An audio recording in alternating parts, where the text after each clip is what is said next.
Yeah, in this video, we'll see how to implement hybrid Oracle DR with Standby Multi-Platform. Let's start. So here I have my on-prem environment, and this is my OCI environment. My on-prem environment is called as WebPrem1, and my OCI environment is called WebOCI1. It is a DBS environment. So I have a database called as test01, and I have a PDB called as test01 PDB1. So the first and foremost thing that we have to look at is whether is there any existing wallet is present and what is the value for tablespace encryption parameter. So let's do that. Show parameter. So the wallet root has not been set in my on-prem environment.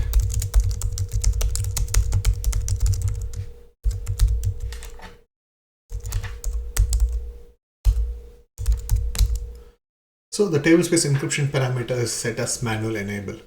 So what Dbvisit will do is it will automatically set this parameter to appropriate value when you run a CSD for an OCI standby database environment.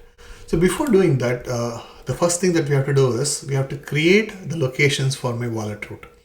So by default, what we do is we create wallet roots under etc Oracle directory under keystore directory. So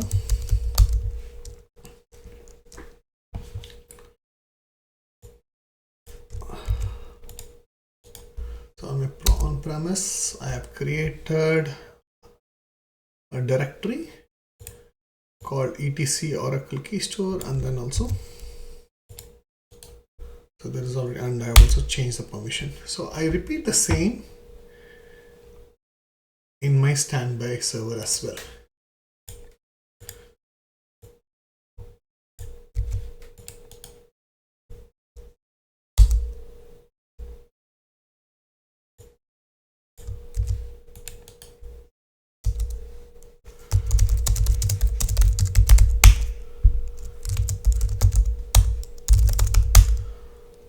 So if you look at here, I have an Oracle directory.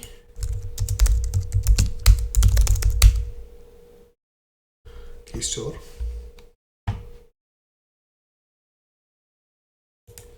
Same CD etc. Oracle.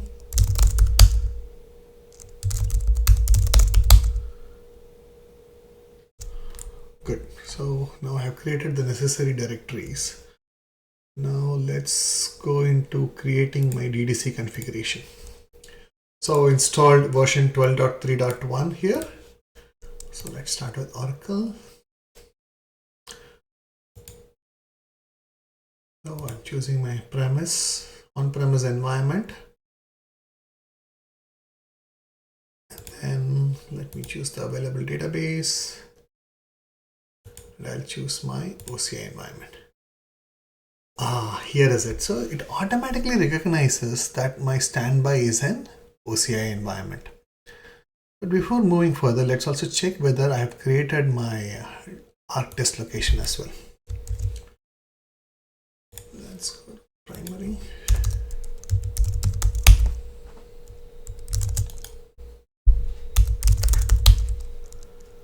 Oh, I don't have it. So let me create.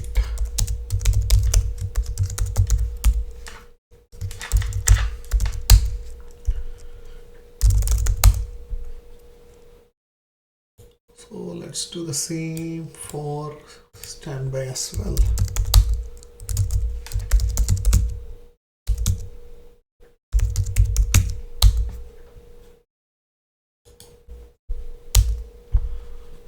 So I have created the ARC source and ARC desk locations for both primary and standby. And so the Dbvisit base directory is opt Dbvisit StandbyMP. I've created. Now let's put in the license key.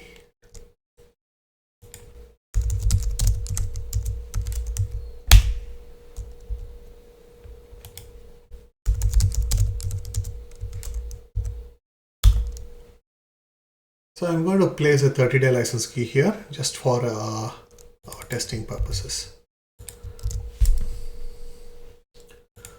So now I have created my DDC file.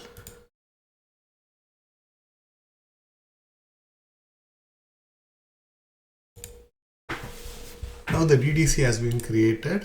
So as you can see, my primary is online and there are no standby databases in my OCI. So the next step is to create my standby database.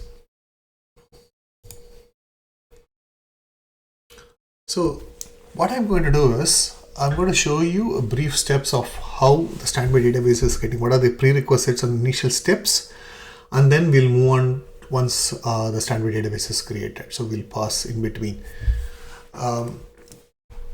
So the most important thing is this TD wallet password. You have to ensure that this password is remembered.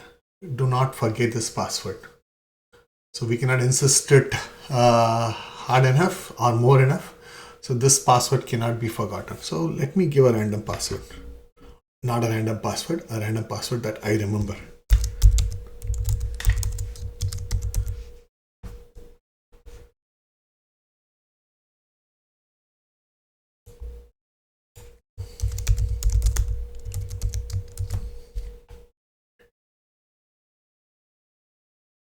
I've given a Dbvisit $123.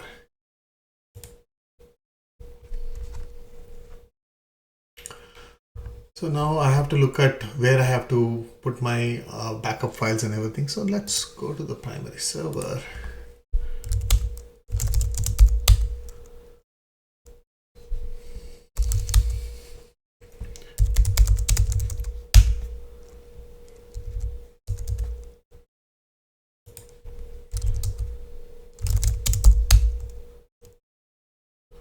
So home directory does not have enough free space.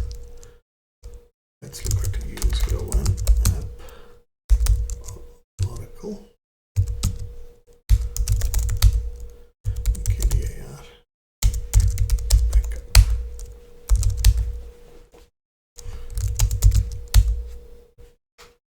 So on my primary, what I'm doing is I'm using home Oracle temp.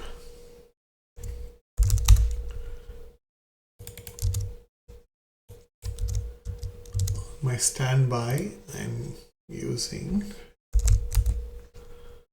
U01 app Oracle backup. So if you look at all my parameters, I've put my DB unique name, the data file location, and everything. So what happens here is my primary database will be restarted on this occasion because I haven't set any kind of parameters for my wallet or for my key store or for my tablespace encryption. So to satisfy all this, the primary database has to be restarted. So it has to set my tablespace encryption parameter to decrypt only, and it will also set my wallet root locations and wallet files and everything. So let's pause. So as you can see, we have already started the data file backup, and it will start to proceed with the backup creation. So after each and every backup is data file backup is taken, it will transfer the backup file to standby, and it will start restoring the backup file on the standby database. All these three operations will happen in parallel. Okay, now as you can see, my standby database is created. It took almost 10 minutes for me to create this database. The database size is around 5.63 GB. The on-premise server is in Czech Republic, Prague, and my standby is in OCI, which is in Ashburn, US. So as you can see, even this takes only around 10 minutes for 5 GB. So yeah, that's a good thing. Out of region disaster recovery, that's a dream for everyone. Yeah, once this is done, we'll have to check a few things here. Let's go back to the environment, and then first and foremost thing we'll do is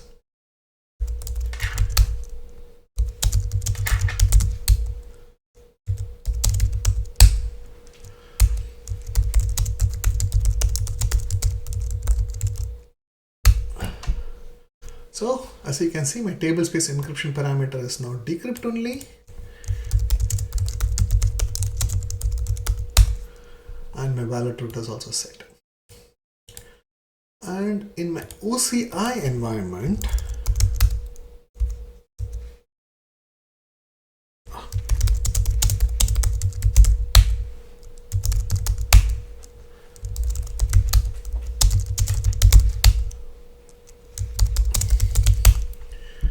so my databases are mounted and show.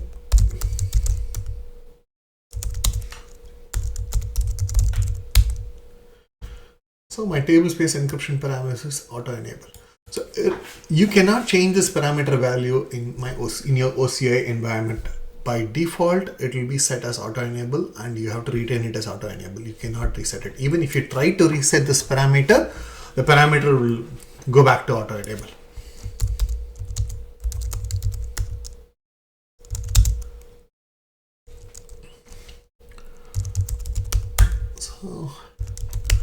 So let's check the wallet root files here.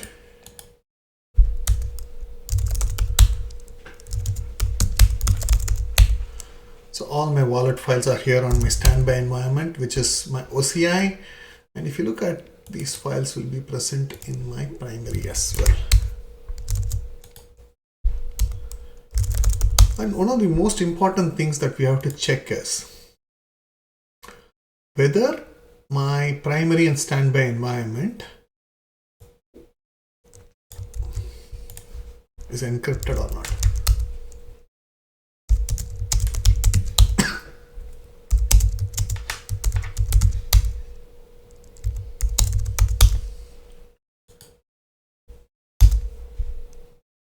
So as you can see, none of these are encrypted. And let's look at the same thing in my standby.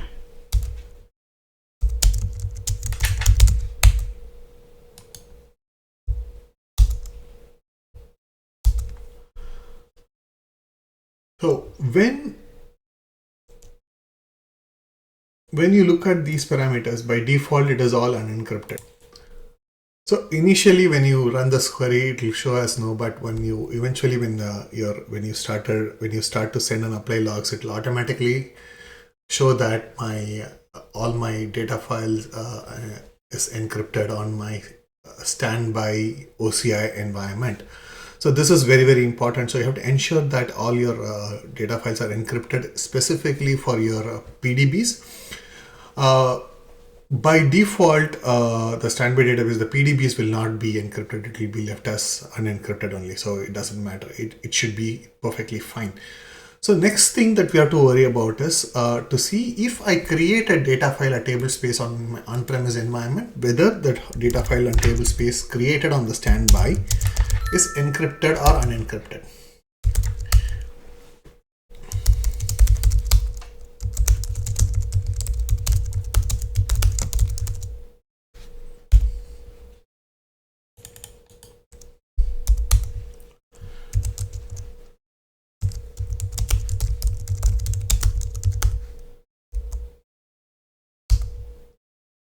So I've created a test tablespace on my primary, and when I run this, so it is not encrypted. So now let's go to the UI. Let's say backup and send logs. Since my automated standby update is by default 10 minutes, instead of waiting for 10 minutes, I'm just sending and applying it manually.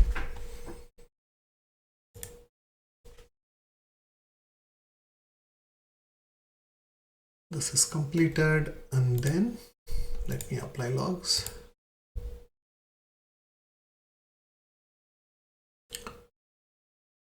So apply logs is completed, and now let's run the same query on standby as well. See, my test tablespace is encrypted now on my standby. So this is very, very important. So any new tablespace that has been created on my primary will always be unencrypted, and any new tablespace created on my standby will always be encrypted. This is very, very important, and this is why the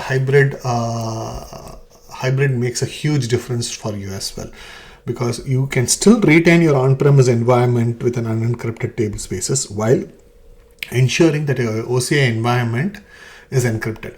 Now, the best way to test this out in a real-time scenario is to run a graceful switchover. So once you run a graceful switchover, you will realize how important it is, because once you run a graceful switchover, your OCI environment will be your primary and your on-prem environment will be a standby. So it is easier when you create a tablespace in your OCI environment. By default it will be encrypted, but we have to check whether the tablespace that has been recreated on your standby environment is whether it's encrypted or not. Let's run a graceful switchover. Click on configuration, graceful switchover. So my log gap is 0, transfer log gap is 0, archive log gap is 0 as well. So my configuration is now ready for a graceful switchover. It is also running a pre-check to see where my redo logs and temp files will go through as well. So let's start the graceful switchover. Since the graceful switchover process takes a lot of time, I'm going to pause this video and then let's resume again. Okay, now the graceful switchover is completed, and your primary database is now the OCI environment, and my standby database is my on-prem environment. So now let's do some tests here. So before doing all those tests, let's look at the environment.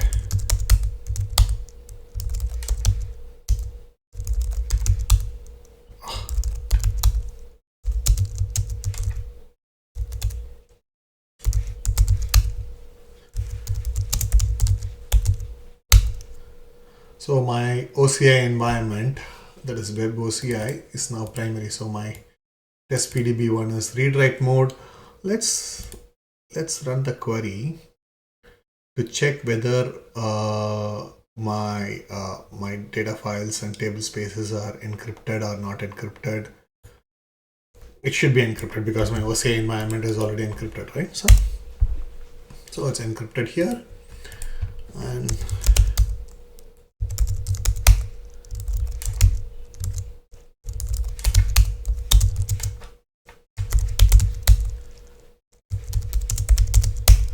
so this is my on-prem environment, that is web-prem one. Let's run the same query again.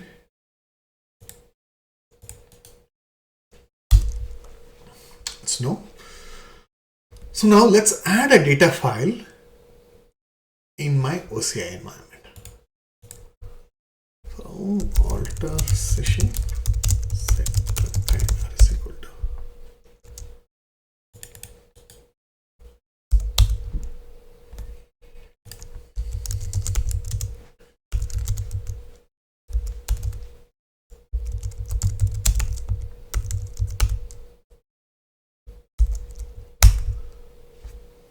So I've created a table space called as GS test, and yes, it is encrypted. Now let's again go back to the UI. Let's send an apply logs.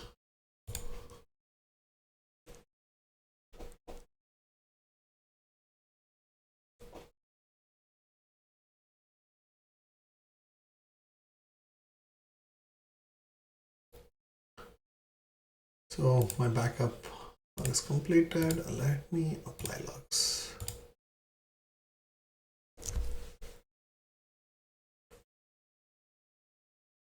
So apply logs completed. So now, again, let me run it on primary, the OCI environment. Now let's run it on the standby. See here, this is no. The reason this is no is because of this parameter.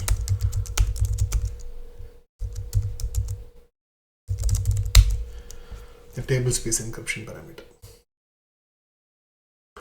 So this parameter precedes this parameter because encrypt new tablespace is no longer used. So it will be only tablespace encryption. So on my on-premise environment, this parameter is always set to decrypt only, and in my cloud environment,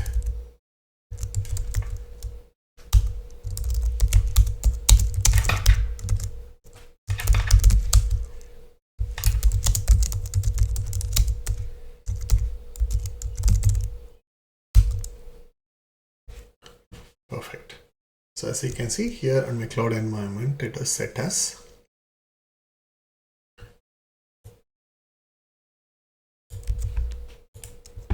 auto enable.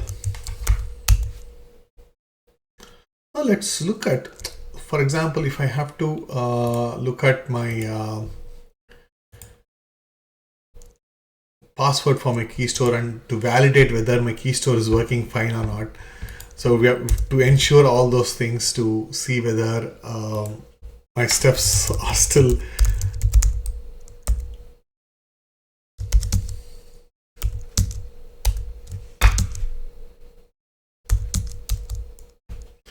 so what I'll do is I'll run this a specific query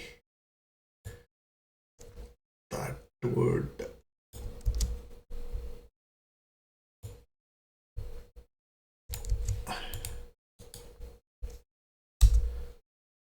so now I have to give my password for, I hope I gave the right password. Yes, successful. So now this would ensure that your TD password is right, and it will show me all my trusted security certificates and everything. So this is very, very important for you to validate whether your TD password is maintained and it is right or wrong. And again, as a rule of thumb is you have to ensure that from my on-premise environment is always unencrypted. My TD, that is my OCI environment, is always encrypted. It's okay to have your PDB seed and your container database unencrypted, but it's very important to have your pluggable databases encrypted as well. And if you want to encrypt your container database, you can as well go and encrypt your container database in your OCI environment. It is not going to impact any way your on-premise container database. So it's not going to have any impact on that. So you could just have to manually encrypt all your data files on your OCI environment for your container database, which is very, very important. So these are some of the things that I wanted to show you and let you know. And yeah, thank you.